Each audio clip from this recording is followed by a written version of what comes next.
The air in the living room was thick with unspoken words. 10-year-old Peyton stood facing the wall, his shoulders slumped, a frown etched on his young face.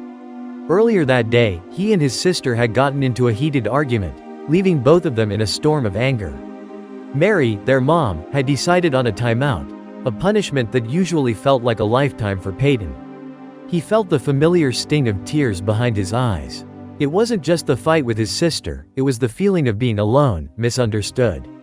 He wished he could tell someone, anyone, how much it hurt. Suddenly, a familiar warmth pressed against his leg. Dash, their golden retriever, had silently walked over and settled himself beside Peyton, his big head resting on the boy's knee. Dash always knew when Peyton needed a friend. His presence was a soothing balm, a silent reminder that he was not alone.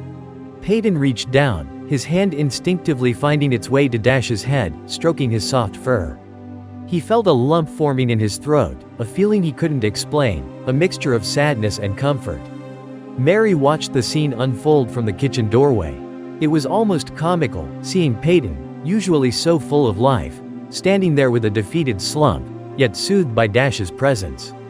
His punishment seemed to have lost its sting, replaced by a tender moment of connection. She walked over, her heart softening at the sight. "Peyton, sweetheart," she said gently, "why don't you come and tell me about what happened? Maybe we can all work this out together."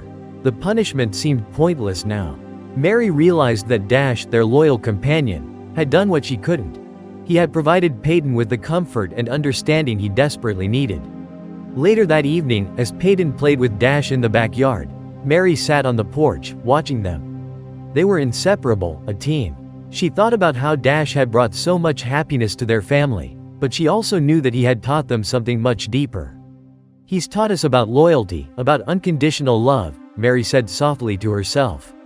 "And he's reminded us that even when we are at our worst, there is always a furry friend who will be there for us, without judgment." And in that moment, Mary knew that the happiest of them all was definitely Peyton.